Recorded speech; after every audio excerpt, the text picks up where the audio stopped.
still stop organising that. Moscow still pissed. Together with the Moscow.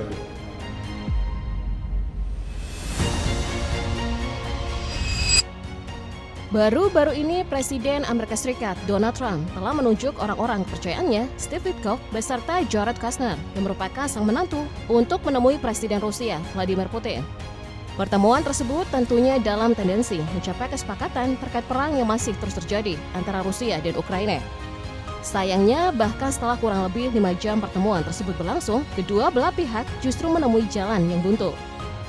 Thankful to President Trump's super team that is supporting us. Pada pertemuan tersebut, Putin didampingi ajudan kebijakan luar negeri Rusia, yakni Yuri Usakov, dan seorang utusan khusus, Kirill Dmitriev. Pembicaraan Witkoff dan Presiden Putin pun berlangsung lewat penerjemah. Kemudian lewat pernyataan resmi yang dikeluarkan oleh Kremlin, dikatakan bahwa pertemuan selesai pada Rabu 3 Desember 2025, pukul 00.30 berdasarkan waktu Moskow. Setelahnya, tidak ada pernyataan resmi lainnya yang dirilis oleh Kremlin ataupun pihak Amerika Serikat. Namun menurut Usakov, pada pertemuan itu, Putin bereaksi negatif terhadap beberapa usulan yang disampaikan oleh Amerika Serikat. Di sisi lain, Usakov memastikan di dalam pertemuan, Amerika Serikat Rusia telah membahas masalah teritorial yang merujuk pada klaim Rusia atas seluruh wilayah Donbas di Ukraina. Diketahui memang wilayah tersebut adalah salah satu yang sangat diperdebatkan oleh Rusia dan Ukraina sejak lama. Usakov juga mengatakan bahwa terdapat beberapa usulan Amerika Serikat yang kurang lebih bisa diterima, namun itu juga perlu didiskusikan kembali. Beberapa rumusan yang telah dibuat tidak cocok untuk pihak Rusia, dan itu berarti ada kemungkinan besar bahwa pertemuan mendatang mungkin akan kembali dilaksanakan, tapi belum tahu kapan waktunya. Hanya memang diskusi di antara kedua belah pihak dipastikan akan berlanjut. Sekali lagi disebutkan bahwa pertemuan selanjutnya belum dapat dipastikan. Hanya saja, menurut Usakov, Putin disebut telah mengirimkan serangkaian sinyal penting dan salamnya kepada Trump. Namun hal ini kedua pihak sepakat untuk tidak mengungkapkannya secara rinci kepada media. Tak lama setelah utusan Amerika Serikat kembali, Presiden Amerika Serikat Donald Trump kemudian menyampaikan komentar pertamanya terkait dengan pertemuan yang tidak menghasilkan itu. Ia berkata bahwa kini jalan ke depan untuk perundingan perdamaian Ukraina tidak jelas. Pertemuan delegasinya dengan Presiden Rusia Vladimir Putin seakan-akan tidak ada kemajuan sedikit pun dalam upaya mengakhiri perang di Ukraina.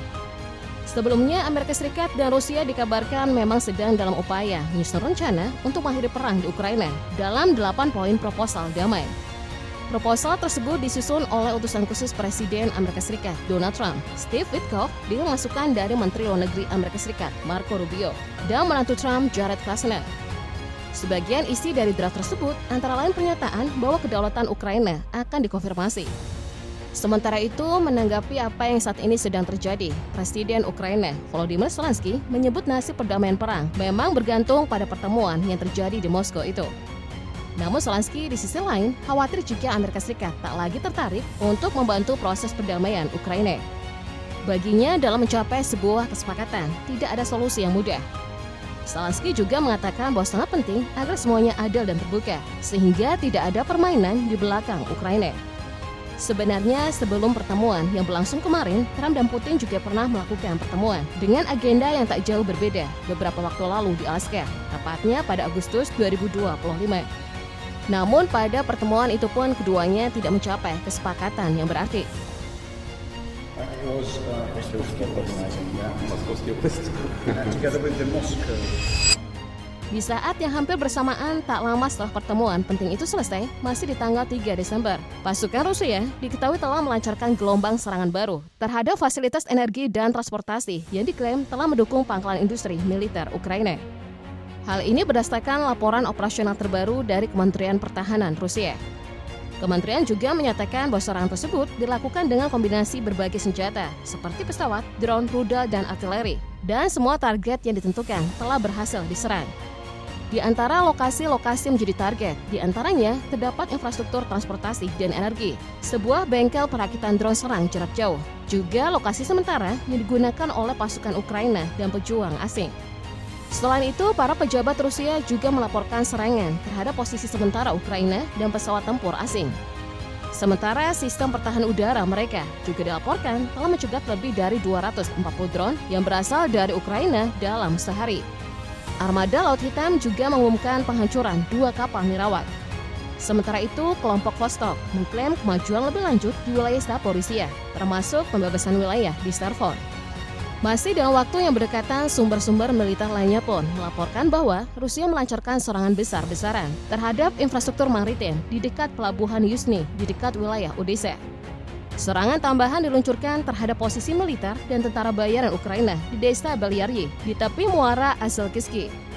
Daerah ini digambarkan sebagai salah satu lokasi potensial di mana pihak Ukraina menempatkan kapal-kapal tak berawak yang terlibat dalam serangan baru-baru ini terhadap kapal-kapal sipil yang ada di Laut Hitam.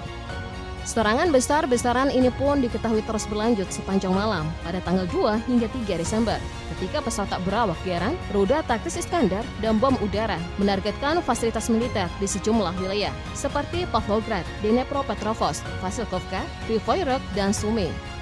Konflik Ukraina dan Rusia kini telah memasuki tahun keempat. Konflik antara Rusia dan Ukraina sebetulnya telah berlangsung sejak lama, bahkan sejak dari runtuhnya Uni Soviet pada tahun 1991.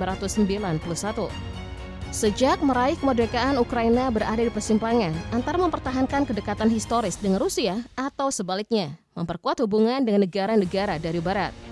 Perbedaan sikap politik yang diambil, penentuan batas wilayah yang rumit, hingga pencarian identitas nasional membuat hubungan kedua negara makin tegang dan tidak kunjung menemui kesepakatan yang tepat.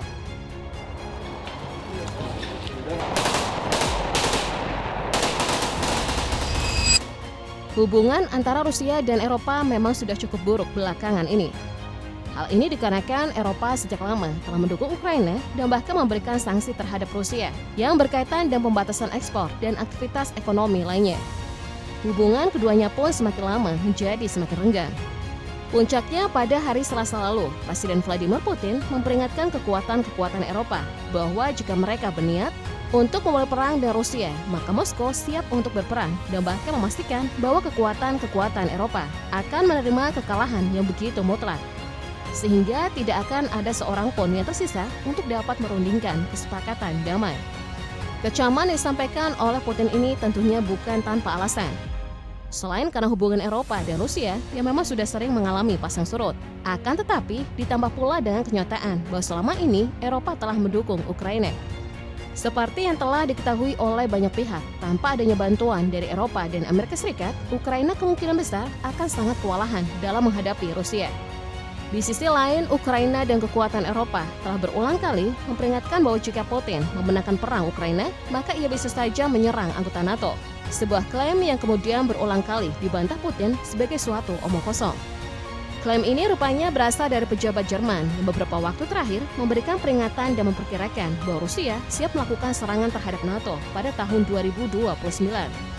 Menteri Luar Negeri Jerman, Johann Wadephol, menyatakan bahwa penilaian intelijen baru telah menunjukkan Moskow sedang mempersiapkan opsi serangan di masa depan terhadap UE dan NATO.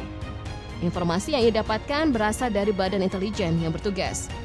Tidak mau kalah dalam retorika politik yang sedang bergulir, NATO juga menyusul dan menyatakan siap perang demi melindungi anggota-anggotanya di Eropa.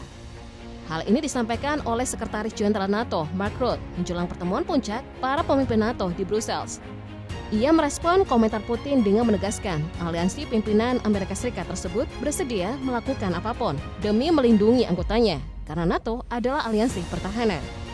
Putin kemudian melayangkan tuduhan terhadap kekuatan-kekuatan Eropa yang dinilai telah menghalangi upaya Presiden Amerika Serikat Donald Trump untuk mengakhiri perang di Ukraina dengan mengajukan proposal-proposal yang sejak awal mereka tahu tidak akan diterima oleh Moskow, sehingga mereka kemudian dapat menuduh Rusia tidak menginginkan perdamaian.